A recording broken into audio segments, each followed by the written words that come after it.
This is Fictional Problems, a podcast where we discuss all things writing, in association with Speculative Fiction Ireland.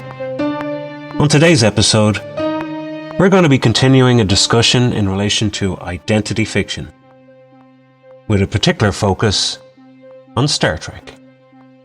Join us. And welcome back to Fictional Problems, the podcast where we discuss all things writing, in association with Speculative Fiction Ireland, with myself, Gary J. Martin. And myself, A.R. McNevin.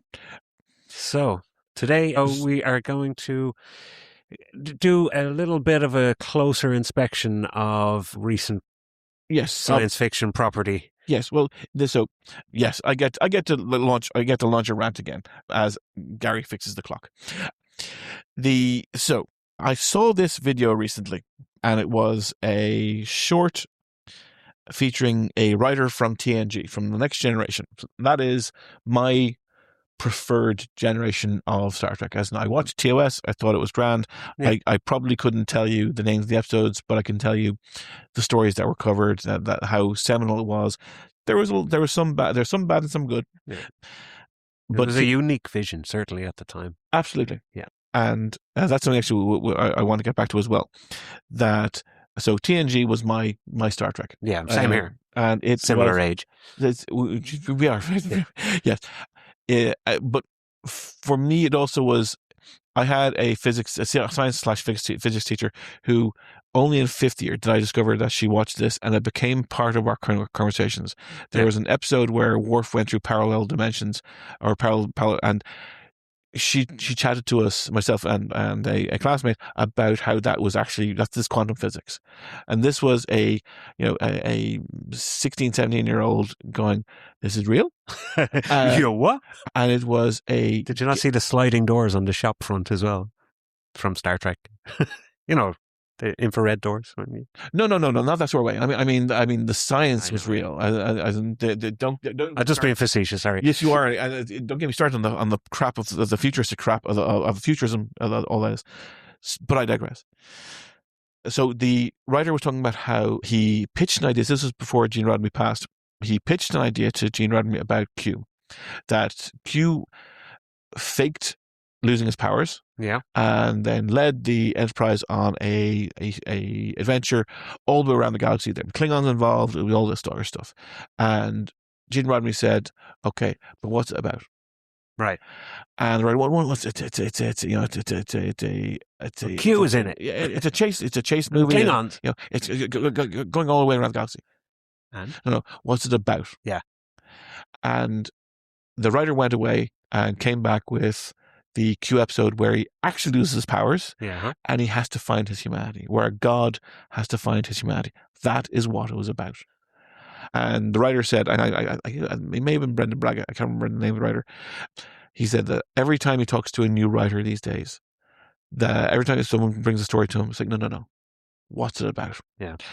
And in this particular short video, it then showed shots of Alex Kurtzman being asked, the writer of all the news Trek. Okay. Oh, yes. Referred to as Kurtzman Trek. Yes. Yeah. And he was asked, and then he wrote Discovery, he writes Strange New Worlds, he writes Academy. Okay. And he was asked, what's it about? Just happens to be that question was happening to be asked in an interview. Okay. And he babbled. Do you think the question was asked by a Gene Roddenberry fan? No, I think it was just a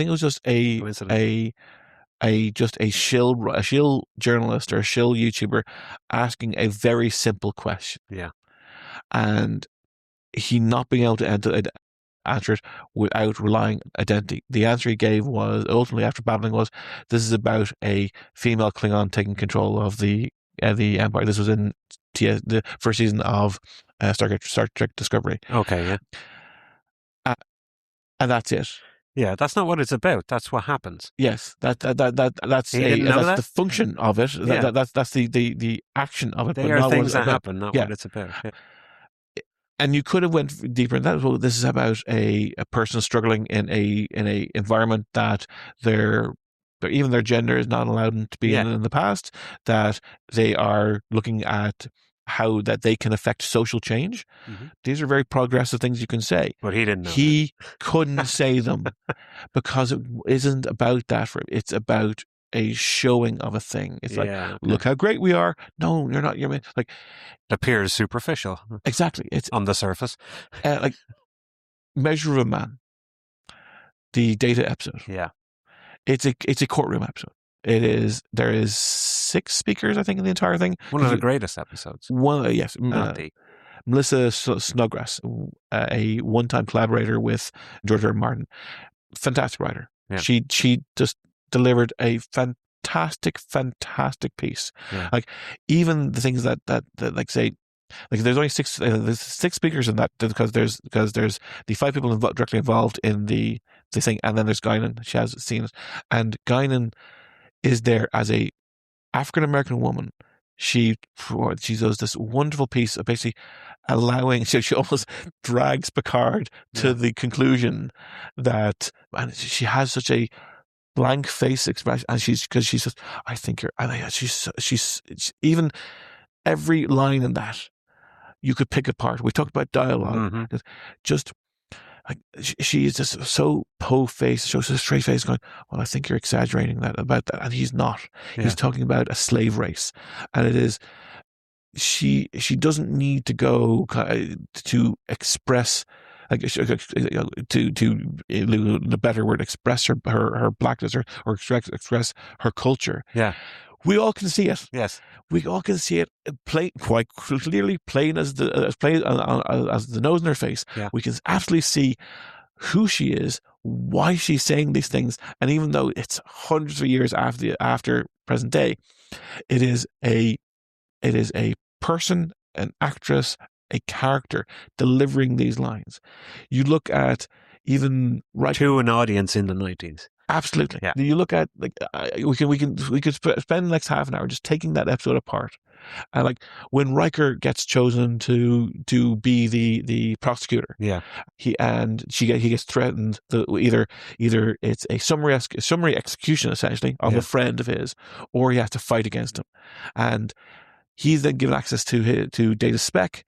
And he goes, okay, and he's drinking a cup of coffee or a cup of tea, and he sees a speck in front of him, and for a moment he smiles, because him as a character, I want to win. Yeah. And he realizes he can fucking win, and then he realizes that his face falls. Oh no, I can win. I can actually win. It is so wonderful. This is a masterclass in having in writing. Yeah, because he's true to his character in that moment, and he's also true to his friend.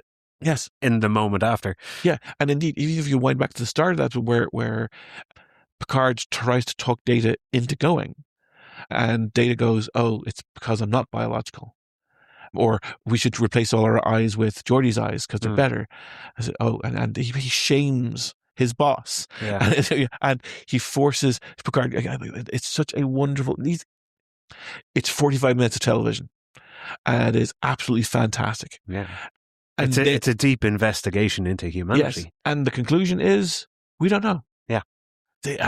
When Picard goes, where this organization is built on finding new life, it's there. There it sits. And it is just, I can feel this chill in the back of my spine as this, whether because everyone does a fantastic job in it. Even the villain Maddox, all the actors are at top of their game. So when I say that this Shakespearean actor, it's not to diminish the other actors, because he there's this wonderful. It's the pathos and it's the gravity that he has around him. It's absolutely fantastic. Patrick Stewart. Exactly. He is in that moment, because this is first season. Any moment that they're like, where's Picard, or where's Kirk, where's Scotty, where's Spock? Yeah.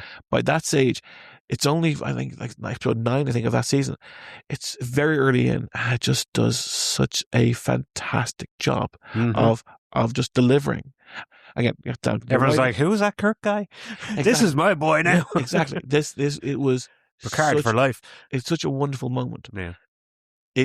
They essentially tried to replicate it in Strange New Worlds. Yeah. They tried to replicate it in Star Trek Discovery. but it simply fell to it being they're not being able to deliver what is such a wonderfully fundamentally good thing. Now the thing is, it's hard. I can think once that's happened, it's very very hard to do it again. Yeah. It's With as much authenticity. yes, or even at all. Like if we wanted to write in our respective worlds, if we want to write something like that, we'd be cribbing off that episode. Yeah. It would be we'd be desperately trying to shave off the file off the serial numbers to hide the fact that because it's like I remember being Take asked, the grip. exactly. I was asked like, would you ever write a medical drama? And this was during the height of House. And I'm like, no, House exists. Yeah. I don't need to do it. There's certain things that you simply go, no, the pinnacle already exists. I'm not touching it. So the fact that these writers, these shows feel that they can speaks to a arrogance that and a lack of respect of what has gone before inside their own franchise. In Strange New Worlds, they did the number one is revealed to be essentially a refugee, and it's a big political court case. So it kind of has analogies to Measure of Man, and it is ultimately determined that it was out of fear that she joined Starfleet, and it was out of fear that she was operating because she was. I'll hide inside the police station. In part, yes. Yeah. That it was that she broke the rules because she was afraid, and this is supposed to be a immigration allegory. Okay. Unfortunately, all the stuff that happened to her was 18 years prior. Huh. This is prior to the captain finding out. Right. And this was part of the captain. Well, the captain should have exposed her essentially. So right. Is she still afraid 18 years later that she's going to be, when she's light years away from the problem? No. It's not quite the same. Yes. Immediacy. It is. I think you could still make that an allegory. You could still make that story work. Yeah. But the writers simply wanted the moment. They didn't want. Well, I mean, I'll get just devil's advocate. You don't know from if you're saying it's an immigrant allegory. Yeah. So I'm sure there are immigrants to different countries that maybe have that looking over their shoulder for 18 years, never knowing if someone's going to come for them. So there could be that fear still. Oh, sure, but they are not. But in this regard, they are not literally millions of miles away from the problem. Sure. But so if you're still in the problem, absolutely, 100%. Yeah, if you're just over that border, if you're in El Paso rather than in Medina, then sure. Then if you're, it's a borderline is still within, even not even in view, but if you're still being threatened by ICE, 100%. There is things. There is plenty of stories, even like in Picard season 1 or season 2, where they go back in time. Yeah, fucking terrible season. There is. I don't remember them going back in time. They did. They spent the entire season back in time. There is often a truism that is said that if a TV show is starting to deal with time travel, then it's lost its ideas. It is just as I'm about to release a book with time travel in it. Well done. Right. That's. No, but I agree that one thing. That's a book about time travel. It has a time travel plot. So I agree that there's certain elements that are jumping the shark, but it's when you are moving away from your core storytelling principle. It's like when DS9 got the Defiant.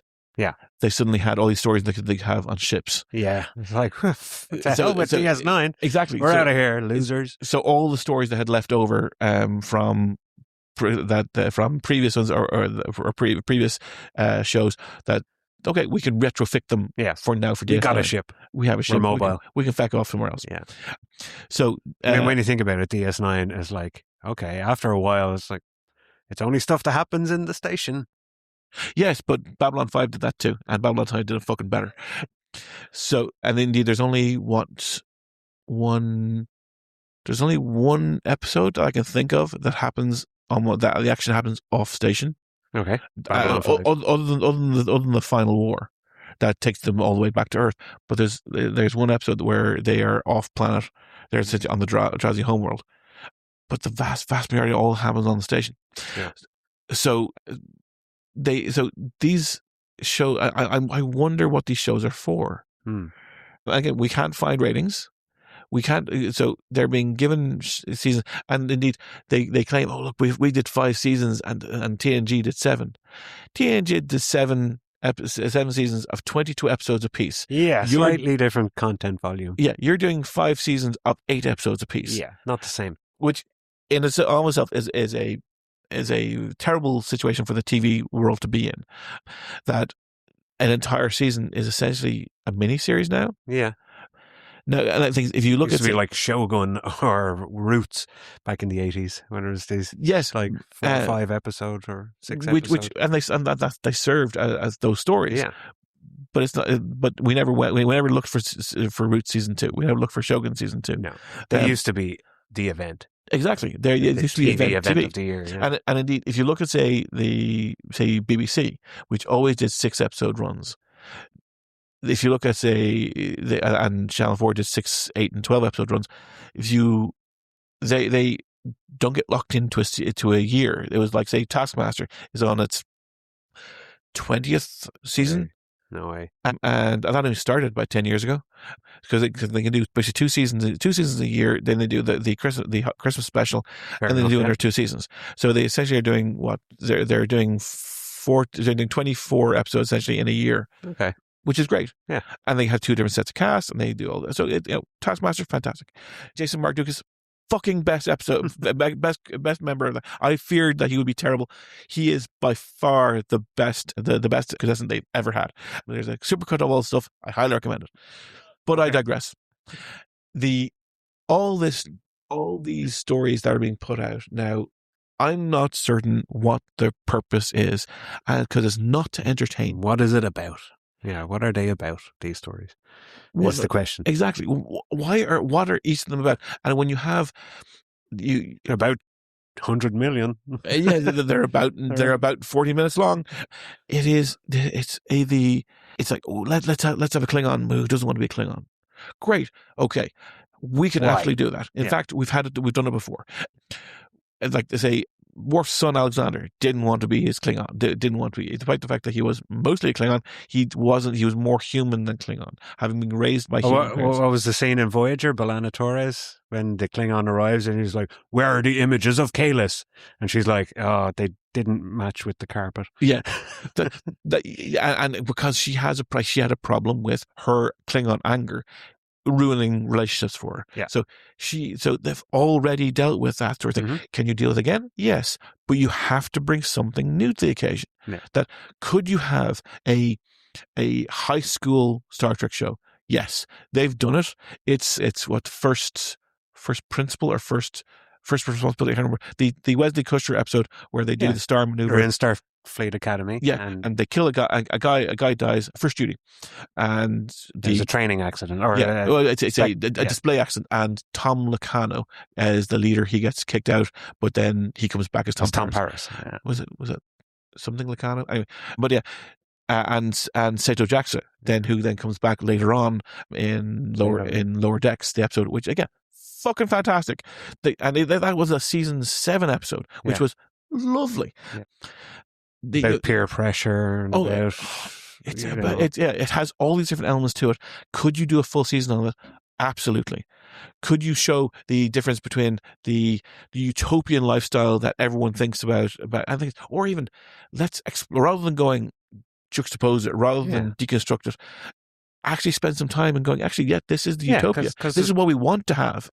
And then they can see the bad side and go, rather than us have utopia on Earth. There's so much fertile ground there to dive into any kind of, coming of age story. 100%. Like I was saying, peer pressure stories, exam pressures. Yes. How young people deal with social problems. All that kind of stuff could be in there. Oh, absolutely.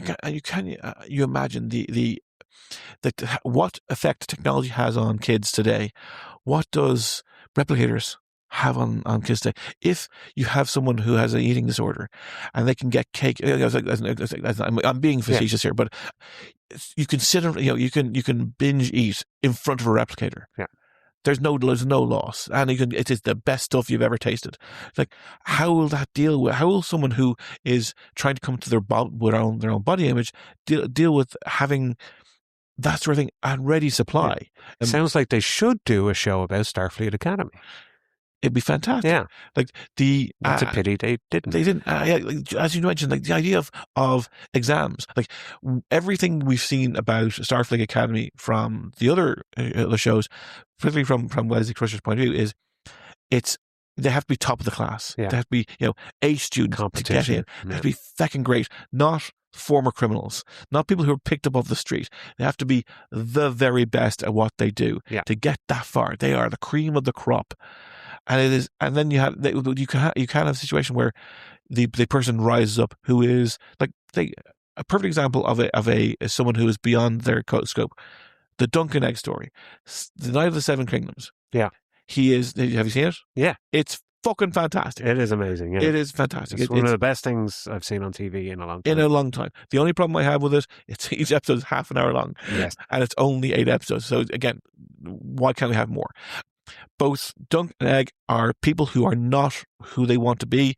They are trying, as in the prince who's not trying to be the prince, and there is the peasant Squire who's trying to be a knight. It is so wonderful that he couldn't knight someone in the story because only a knight can knight a knight. Yeah. And only a knight could knight a knight. Yeah. So he had to. He had two knight. Only a knight could knight a knight tonight. That's funny. Absolutely. So. But you can see this kind of this question in him, and that he is now effectively, and now he can't go back. Mm-hmm. So he is now permanently an imposter. It is wonderful. It is, and there's no it's expressly said in the last episode where he asks essentially the other knight why he never knighted him just before he dies. Yeah, and you can imagine that question has been laying on his mind for ages, and he only got the courage to ask just in those last few moments, and he never got his answer. Yeah, so now wonderfully done. Yeah, brilliant. It's fantastic. Can you do that in a Star Trek situation where you have someone who is rising up who's an imposter? Absolutely. You could have someone who is not the right person, but ultimately the best person to be there. Yeah. And that can be done. That can be done from an identity point of view. You could have someone going, well, we don't allow X in, or we don't like, this is the first Y in, and you can even push them and go, they will think, well, they expect me to do 10 times the amount for half the benefits. Like, yeah. Even Zootopia did that when they let a bunny cop join. Exactly. I mean, Jesus Christ. Yeah.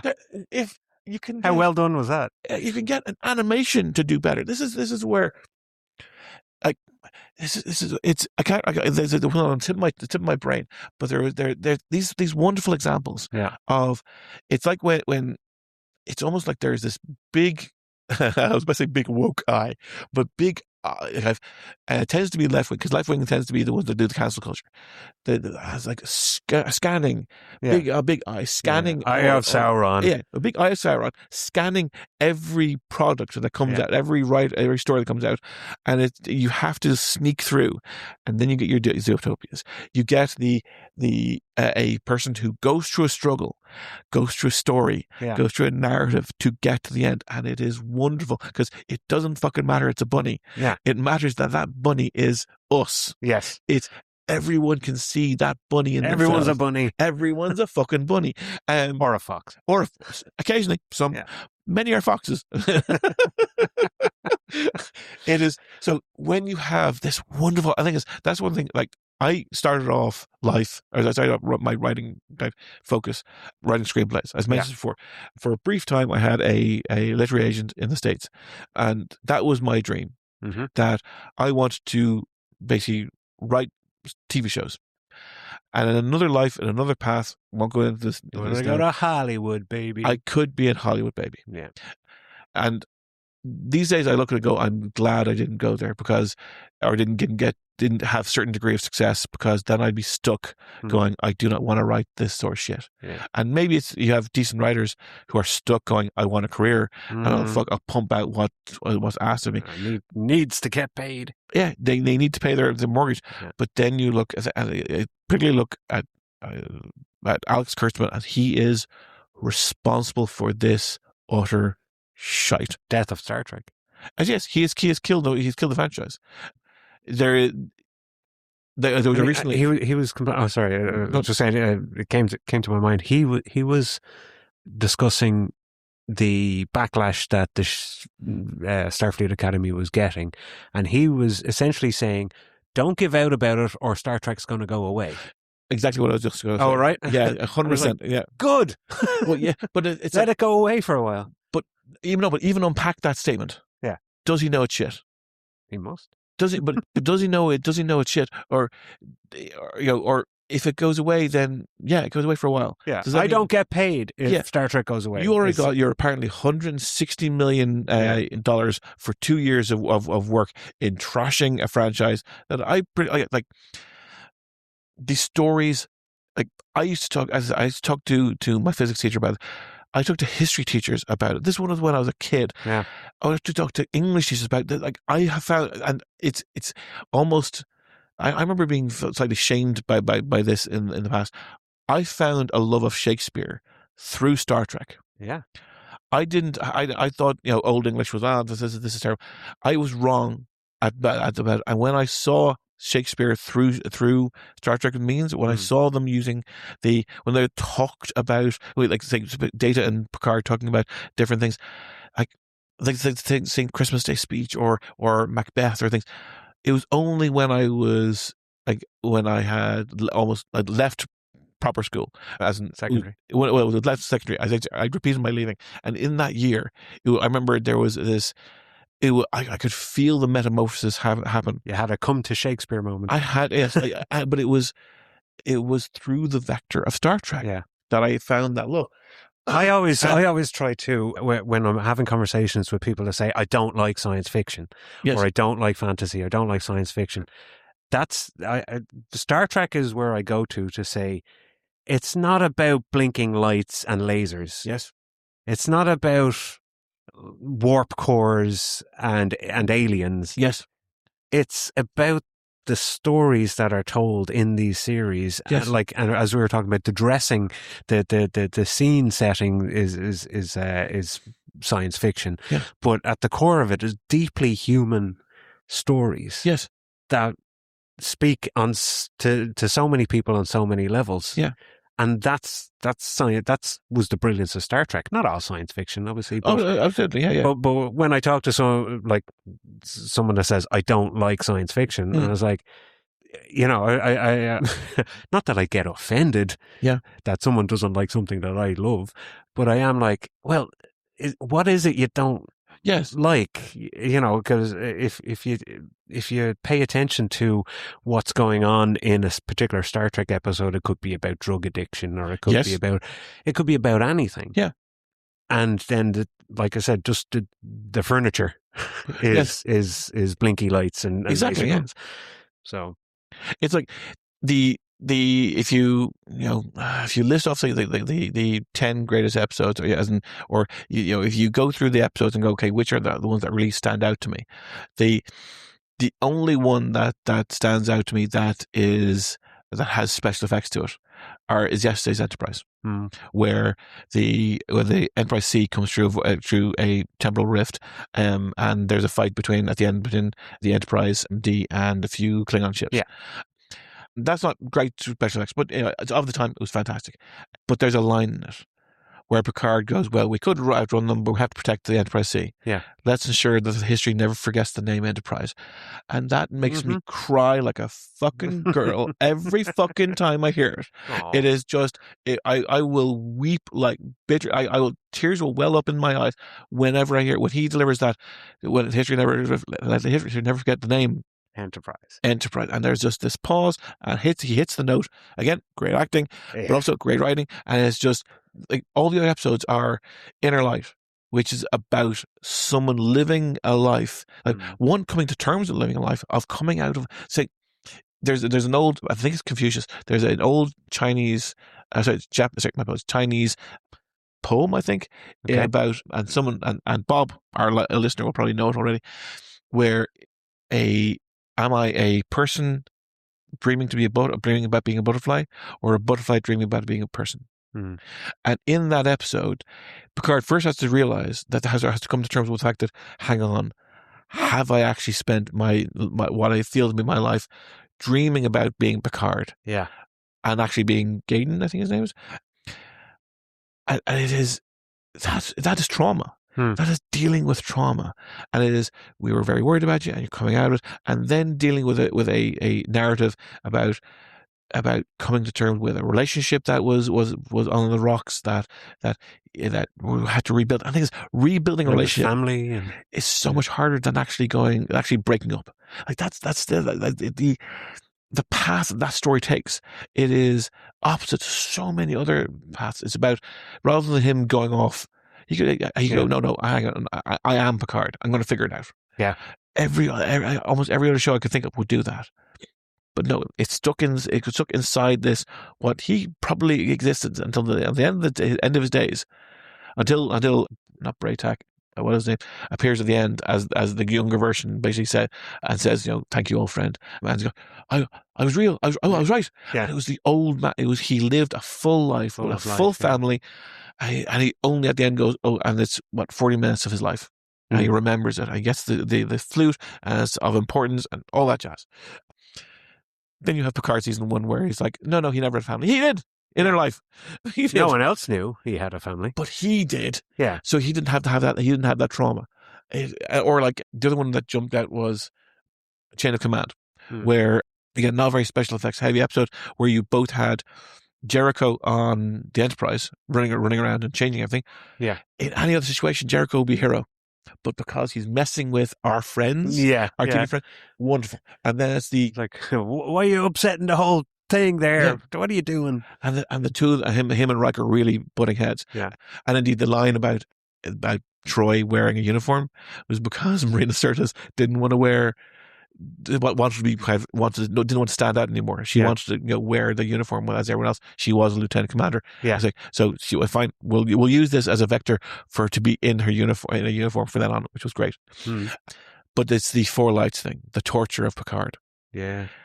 That is psychological and physical torture. And it is both horrible. And again, we're talking from a story point of view. From a story point of view, it's wonderful storytelling. The conversation that he has, and I can't remember the name of the actor. I think he's passed already. He's had a few Star Trek roles. Yeah. Two Shakespearean actors having this conversation. It is wonderful. Yeah.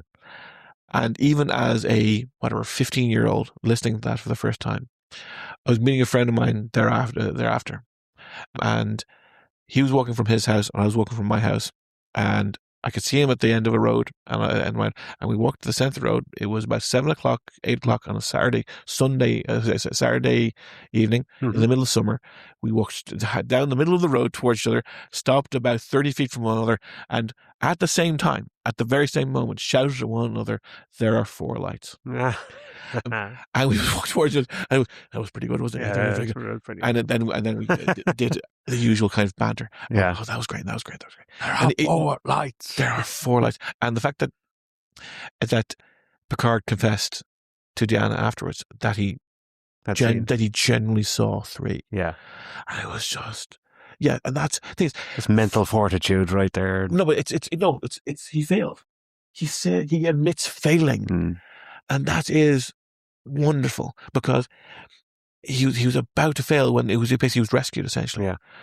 But it is your hero showing frailty. And that's something that these characters in these new shows can't do. They cannot show, because by hooking themselves into identity politics, it means that they're saying, we are of this type. Yeah. They're latching on to a wider idea. Yeah. So they're no longer just themselves. There's some kind of cyborg. They are representing everybody. They're representing this type of person. So they cannot have any failing. Yeah. because they are attaching every failing. You're no longer a lieutenant commander who happens to be trans. You are a trans lieutenant commander. Exactly. You're no longer a gay lieutenant or a gay captain. Yeah. Or you're a captain that happens to be gay. You are a gay captain. Yeah, it does. And that's the top billing. Your identity gets the top billing. Yeah. Then who like then everything else. The story gets second. Yeah, so that you can. So then the story becomes limited. The story says you can't have that fairly. Like if you put you'd never put a person of identity, and by saying that, anyone bubble almost. I'm a person of identity. But the thing is, yes, we are, but in the current zeitgeist, there is the certain caliber or archetype who are of an identity, who are they will never be put through a torture scene. And the thing is, I think again, sorry, we're talking about fiction again. We're talking about it being a story to be told. That, and they may be responsible. Well, why should we put it through? It's not, but we're not putting the identity through it. Yeah. We're putting a character through it. As people can't separate the character in the story from the identity of the character in the story. Is that? Yeah, it is, but because in these type of stories, the story doesn't matter. It is, as we're talking about in our woke episode, it's a PSA. If you listen to the dialogue, that as much as they try and deliver, there's no. We could talk. We essentially spend our time on this podcast talking about breaking down different types of stories, whether it be talking about time travel, we're talking about dialogue, we talk about all these different things about how to tell a good story. Yeah, I don't think these people are trying to tell good stories. I think they're trying to just pay their mortgages, and I think that they have got to the point of going, we can't put out a good story or we'll get fired. Yeah, it's shackled, isn't it? Yes, they're hobbled. Yeah, by their own fear of losing their job because of some public outcry that they made, fill in the blank. Yeah, individual a villain, or they tortured this type of person. Exactly, and it is. Whereas the story may have called for it to make it You can't do and the thing is, you can't do the work because we can talk about in our life chain of command. We can talk about it I think to talk the torturer in a positive light. I can talk about the episodes of Babylon 5 where Sheridan was tortured. I can talk about how the torturer was an incredibly well-written, well-acted character. Yeah. He's a fucking evil cunt. Yeah, but that's how he makes you feel as an audience. You want that reaction, but it doesn't. He's a true believer. It doesn't matter the identity of that person. It matters about the character of that person. It doesn't matter that it's a Kardashian who is in Chain of Command, who is the one who is suffering his own trauma. Yeah, like that's if that character was in Academy or in the new track crap, because he has suffered trauma, he would be seen in a positive light. Had to be seen in a positive light because he has suffered, because it is so much about therapy speak that they have to so that either you are white and evil, or if you're suffering trauma, then the trauma is like a desperate need for everyone to be okay. Sure. And okay is about as good as the thing gets ever. That's absolutely one way of looking at it. Yeah. That Chain of Command would have ended with the two of them holding hands or hugging or going, "You're okay. You'll be okay. I'll be okay. You'll be okay, bro." Yeah. And so and Card would not have. It's like the torturer would have broke. The torturer never broke in that. Yeah. He was absolutely 100% the same person he was. Maybe he was a little bit changed by he failed because Picard never admitted to failure in his face, so he never realized that he succeeded. But that's you might have known though. Well, no, but that's I think is the key thing that we could talk about again, about identity and about these sort of shows a lot, but it's about the ambiguity or about the clear focus of about the story at the end. Yeah. At the end of Chain of Command, you have if you just look at that twofer between the torturer and Picard. Picard essentially failed. Yeah. He's broken. The torturer never realized this. In one of these new shows, it would be absolutely spelled out that both people are fully aware of that situation. The fact that you have a lack of information on one side and a secret on the other is almost unheard of today. Yeah. Well, it's what we were talking about in a previous episode in relation to subtext. Yes. It's like everything hits you over the head Yes. these days. Yes. Because they don't trust the people watching them to figure it out. Yes. It's like the writers feel like, oh, this audience is dumb. Yeah.